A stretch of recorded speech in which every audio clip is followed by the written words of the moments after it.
యుద్ధం నేపథ్యంలో మరొక బిగ్ ట్విస్ట్ నెలకొంది. సుమారుగా ఇరాన్కి అనుకూలంగా ఇజ్రాయెల్కి వ్యతిరేకంగా సుమారుగా 21 దేశాలు ఏకమయ్యాయి. అయితే ఈ మీటింగ్ కూడా జరిగింది. ఎమర్జెన్సీ మీటింగ్ కాల్ఫర్ చేశారు 21 దేశాలు. 2 రోజుల క్రితమే ఈ మీటింగ్ జరిగింది. ఫారెన్ అఫైర్స్ మినిస్టర్, అన్ని దేశాలకు సంబంధించిన ఎక్స్టర్నల్ అఫైర్స్ మినిస్టర్స్ అందరూ కూడా భేటీ అయ్యారు. కానీ చాలా ఆలస్యంగా ఈ ఘటన వెలుగులోకి వచ్చింది.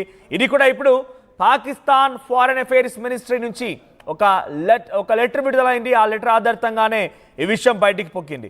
సో 21 దేశాలు ఇరాన్కి మద్దతుగా నిలబడ్డాయి. 21 దేశాలకు సంబంధించి ఆ పేరు కూడా మీకు చెప్పే ప్రయత్నం చేస్తాను. దాంట్లో అరబ్, ఆఫ్రికన్ అండ్ ఇస్లామిక్ దేశాలు కూడా ఉన్నాయి. ఇక్కడ ఈ యుద్ధం నేపథ్యంలో వారంతా కూడా భేటీ అయినట్టు తెలుస్తోంది. దాంట్లో middle east zone free for nuclear weapons and other weapons of mass destruction.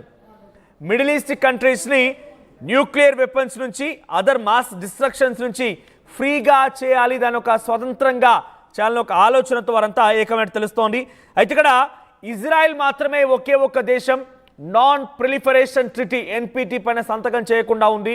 అయితే ఇరాన్ సంతకం చేసింది, కానీ తాము ఎప్పుడైనా ఆ ట్రిటీ నుంచి బయటికి వైదొలుగొచ్చేటువంటి ఒక ఆలోచనతో ఉంది. కాబట్టి ప్రస్తుతానికి ఇరాన్ న్యూక్లియర్ వెపన్ని వాడుతానని చెప్తోంది. కానీ ఇజ్రాయెల్ సంతకం చేయలేదు. ఇరాన్ ప్రయోగించారు మాకు నమ్మకం అని, కానీ ఇజ్రాయెల్ ప్రయోగిస్తోంది, చాలా దాష్టికంగా ప్రవర్తిస్తోందని చెప్పి 21 దేశాలు చెప్తున్నాయి. ఇంతకీ ఆ 21 దేశాలు ఏంటి అంటే కనుక ఈజిప్ట్, సౌదీ అరేబియా, టర్కీ. ఒకసారి మీకు మ్యాప్ ప్లే చేస్తాను, ఒకసారి పీసీఆర్ మ్యాప్ ప్లే చేయండి. ఎస్, రైట్ సైడ్ బాక్స్లో ఒకసారి ఆ మ్యాప్ గమనించండి, మ్యాప్ని హోల్డ్ చేయండి. దాంట్లో చూడండి Egypt, Saudi Arabia, Turkey, Qatar, Jordan, UAE, Pakistan, Bahrain, Algeria, Mauritania, Libya, Iraq, Kuwait, Oman, Sudan, Somalia, Djibouti, Comoros, Gambia, Chad and Brunei. ఈ 21 దేశాలు ఇరాన్ వైపు వెళ్ళబడుతున్నాయి. వారంతా కోరుకుంటున్నది ఒకటే, మిడిల్ ఈస్ట్ కంట్రీస్ న్యూక్లియర్ ఫ్రీగా, at the same time mass destruction with other weapons. ఇటన్నిటి విషయంలో అసలు యుద్ధం జరగకూడదు, న్యూక్లియర్ ప్రయోగం జరగకూడదు, ఏ ఇతర వెపన్స్ అయినా ఉపయోగించి అక్కడ మారణ హోమం సృష్టించకూడదు. ఇది వాళ్ళు కోరుకునేది. సో ఈ లక్ష్యంగానే 2 రోజుల క్రితం అంటే జూన్ 17న వీరంతా కూడా ఏకమైనట్టు తెలుస్తోంది. వీరంతా కూడా ఒక మీటింగ్కి హాజరయ్యారు. ఆలస్యంగా ఈ విషయం వెల్లోకి వచ్చింది. అయితే ఇప్పుడు ఆ విషయాన్ని కూడా వెల్లడించింది ministry of foreign affairs Pakistan. Pakistan నుంచి భావించారు ఇక్కడ. సో మేమంతా కోరుకుంటుంది ఒకటే, 13th the republic of Iran since the 13th of June 2025. 13వ తేదీన మొదట ఈ దాడులు ప్రారంభమై ఇరాన్ సుమారుగా వారం రోజులు కావస్తోంది. అయితే ఆ దాడిని చాలా తీవ్రంగా ఖండిస్తున్నాము. ఎట్టి పరిస్థితుల్లో దాడిని మేము ఉపేక్షించడం లేదు, దాన్ని తీవ్రంగా ఖండిస్తున్నాము. మీరు ఇప్పటితో యుద్ధాన్ని ఆగకపోతే మేము ఇరాన్ వైపు నిలబడతామని చెప్తున్నారు. అయితే G7 దేశాలు ఎప్పుడైతే ఇజ్రాయెల్కి మద్దతుగా నిలబడ్డాయి, 2 రోజుల క్రితమే ఇది చాలా క్లియర్గా ప్రకటించారు. అంటే మొన్న జూన్ 17వ తేదీన G7 దేశాలని ఎస్ మేమంతా ఏకమయ్యాం, ఇరాన్ న్యూక్లియర్ వార్ని ప్రయోగిస్తానంటోంది కాబట్టి ఇజ్రాయెల్ వెంట నడుస్తామన్నటువంటి ఒక మాటని G7 దేశాలు చెప్పుకొచ్చాయి. అదే రోజున 21 దేశాలు ఏకమయ్యాయి. 21 దేశాల్లో ఆఫ్రికన్ నేషన్స్ ఉన్నాయి, ఇస్లామిక్ నేషన్స్ ఉన్నాయి, అరబ్ కంట్రీస్ ఉన్నాయి. వీరంతా ఏకమైపోయి ఇరాన్ వైపు నిలబడ్డారు. ఇరాన్ న్యూక్లియర్ వార్ని ప్రయోగించదు, ఎన్పిటిలో సైన్ చేసింది, ఇజ్రాయెలే సైన్ చేయలేదు. 13వ తేదీన ఆ దాడిని చాలా తీవ్రంగా ఖండిస్తూ ఉన్నాం. 13వ తేదీన సుమారుగా ఇరాన్ దగ్గర ఉన్నటువంటి చాలా కీలకమైన ఎయిర్ బేసెస్ని కుప్పకూల్చింది. సో టెహరాన్, నతన్జా, తబ్రిజ్, ఇషాఫహాన్ ఈ ప్రాంతాల్లో ఇరాన్లో ఇజ్రాయెల్ దాడి చేసిన క్రమంలోనే వాటన్నిటిని చాలా తీవ్రంగా కొట్టిపారేస్తున్నాం. ఈ దాడి చాలా తీవ్రంగా ఉంది, దీన్ని ఎట్టి పరిస్థితుల్లో ఉపేక్షించామని వారంతా మాట్లాడుతున్నారు.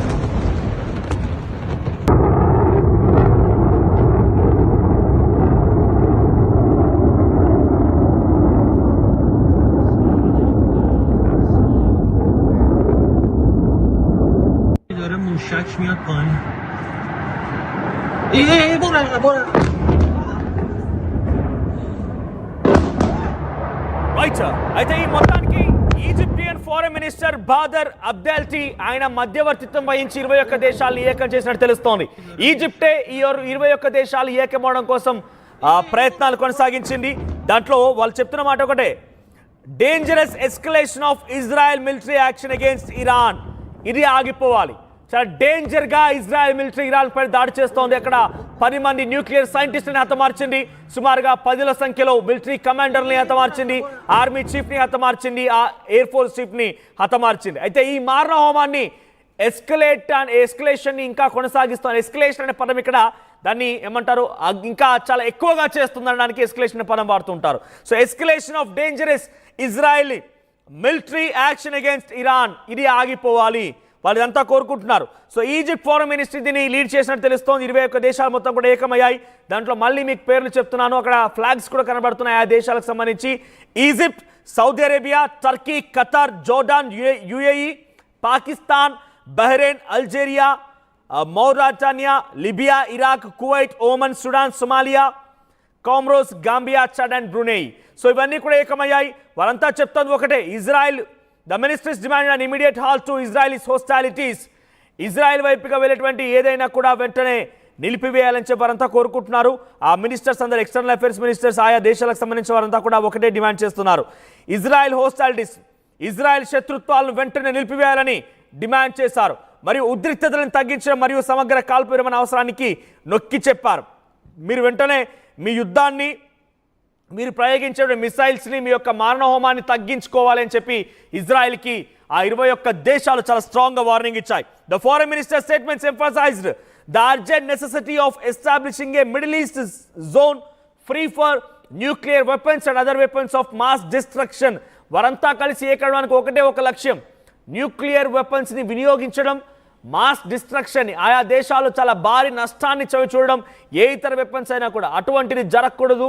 ఇక్కడ మిడిల్ ఈస్టర్న్ జోన్స్ మొత్తాన్ని కూడా మనం ఒక న్యూక్లియర్ ఫ్రీ దేశంగా, న్యూక్లియర్ ఫ్రీయే కాదు డిస్ట్రక్షన్ ఫ్రీ దేశాలుగా మనం చూడాలి. అందుకే ఈ రకం నిర్ణయం తీసుకోవాల్సిందిగా వారంతా చెప్పుకొచ్చారు. సో ప్రస్తుతం మీరు చూస్తున్నటువంటి ఈ లెటర్ ఎవరు రిలీజ్ చేశారు తెలుసా? పాకిస్తాన్ రిలీజ్ చేశారు. పాకిస్తాన్ కూడా 21 దేశాల్లో ఒక భాగస్వామిగా ఉంది. అంతేందుకు మీరు ఈ మధ్య ఇరాన్ ఇజ్రాయెల్ వార్లో ఫాతే అనేటువంటి మిసైల్ చూసారు కదా, అది ఇరాన్ అండ్ పాకిస్తాన్ కలిసి తయారు చేసినటువంటి మిసైల్ అది. సో ఫాతే మిసైల్ని అటు ఇరాన్ ఇజ్రాయెల్ పైన ప్రయోగించిన మిసైల్ 2 దేశాలు కూడా కలిసి ప్రయోగించాయి వాటిని. సో ఇప్పుడు ఈ విషయాన్ని 21 దేశాలు ఏకమయ్యాయనేటువంటి విషయాన్ని కూడా పాకిస్తానే ధృవీకరించింది. పాకిస్తానే తమ ఎక్స్టర్నల్ అఫైర్స్ మినిస్ట్రీ ద్వారా ఈ విషయాన్ని వెల్లడించింది. సో ప్రస్తుతానికి పాకిస్తాన్ ఈ విషయాన్ని వెల్లడించడంతో ఇది బహిర్గతమైంది. 2 రోజుల క్రితమే 21 దేశాలు కూడా భేటీ అయ్యాయి. ఇది చాలా క్లియర్గా చెప్తున్నారు, only viable means to reach sustainable agreement regarding the Iranian nuclear programme. So ప్రస్తుతానికి ఇరాన్ ఆల్రెడీ న్యూక్లియర్ ప్రోగ్రామ్ పైన సంతకం చేసింది కాబట్టి తనను తాము రక్షించుకోవడం కోసం మాత్రం ఈ రకంగా మాట్లాడుతోంది. కానీ అక్కడ న్యూక్లియర్ ప్రయోగం జరగదు, మేము హామీ ఇస్తున్నాం. కానీ ఇజ్రాయెల్ మాత్రం డెఫినెట్గా వెనక్కి తగ్గాల్సిందే, ఈ దాడిలో వెనక్కి తీసుకోవాల్సిందే, లేదంటే అంతా ఏకమైపోయి ఇజ్రాయెల్ అంత చూస్తామనేటువంటి ఒక వార్నింగ్ కూడా ఇస్తున్నారు. ఎస్, ఇప్పుడు ఎగ్జాక్ట్గా డొనాల్డ్ ట్రంప్ యొక్క ట్రిక్ మీకు అర్థమైందా? డొనాల్డ్ ట్రంప్ ఏం చేస్తున్నా అర్థమైందా? ఈ Iran, Arab, African and Islamic nations అన్నీ కూడా ఏకమవుతున్నాయి కాబట్టి ఇజ్రాయెల్ భుజం పైన గన్ను పెట్టి వీళ్ళందరినీ కంట్రోల్లోకి తీసుకొచ్చుకోవాలని ఒక ఆలోచనతో డొనాల్డ్ ట్రంప్ ఉన్నారు. ఇక్కడ ఏ ఒక్కరు కూడా ట్రంప్ను లెక్క చేయరు. అవి చిన్న దేశాలైనా ట్రంప్ ఆకాశం అంతా ఎత్తున ఉండి వీళ్ళంతా భూభాగాన ఉన్నా కూడా కనీసం వీళ్ళు లెక్క చేయరు. సో కాబట్టి ఇప్పుడు ట్రంప్ వీళ్ళందరినీ కంట్రోల్లోకి తీసుకొచ్చుకోవాలని ఒక ఆలోచనతో ఉన్నారు. కాబట్టే ఇజ్రాయెల్కి మరింతగా సపోర్ట్ ఇచ్చి ఈ భుజం పైన అటువైపుగా అరబ్, ఆఫ్రికన్ అండ్ ఆ దేశాలపైన ఆయన ఒక రకంగా ఈ రకమైనటువంటి ఒక దాష్టికాన్ని ప్రయోగిస్తుందని ఒక చర్చ కూడా ఇంటర్నేషనల్ లెవెల్లో జరుగుతోంది. కానీ ప్రస్తుతానికి దాన్ని మనం ధృవీకరించలేం, దాన్ని మనం తప్పకుండా ఇది జరుగుతుంది ఇదే అని మనం మాత్రం చెప్పలేం. కానీ డెఫినెట్గా ఈ 21 దేశాల ఏకమైనటువంటి విషయాన్ని తలుచుకుంటేనే, ఇస్లామిక్ అండ్ అరబ్ సంబంధించిన దేశాలు మొత్తం ఏకవడం తలుచుకుంటేనే రేపటి రోజున నిజంగా అమెరికా కనుక ప్రత్యక్ష యుద్ధంలోకి దిగితే పరిస్థితి ఏంటో అనేది మాత్రం కనీసం మనం ఊహించలేము. సో ప్రస్తుతం మీరు చూస్తున్నటువంటి ఈ 21 దేశాలు మొత్తం కూడా ఇరాన్ వైపు నిలబడ్డాయి. ఇజ్రాయెల్ కనుక తమ దాడులని ఆపకపోతే మేమంతా ఇరాన్ వైపు నుంచి నిలబడి మేము కూడా మీ ప్రతి దాడి చేస్తామనే ఒక హెచ్చరికని ఇజ్రాయెల్ పైన చూపించే ప్రయత్నం చేశాయి. So 191 countries are part of the NPT. The NPT is a global treaty. Non proliferation treaty అనేది చాలా గ్లోబల్ లెవెల్లో ఉంది. To prevent the spread of nuclear weapons, it calls on countries to work towards nuclear disarmament and cooperate for peaceful use of nuclear energy. A total of 191 countries are a party of NPT. NPT అనేది non proliferation treaty అనేది ఇది ప్రపంచ దేశాలన్నిటికీ వర్తిస్తుంది. ఎవరు కూడా nuclear వార్ని ప్రయోగించకూడదు, nuclear వెపన్ని ప్రయోగించకూడదు, అశాంతిని తీసుకురాకూడదు, ఇదందరికీ వర్తిస్తుంది. కానీ ఇజ్రాయెల్ మాత్రం దాన్ని పట్టించుకోకుండా దాడులు చేస్తోందనే మాటని 21 దేశాలు చెప్తున్నాయి. Israel is the only country in the middle east that not signed NPT. Israel అనేటువంటి ఒకే ఒక దేశం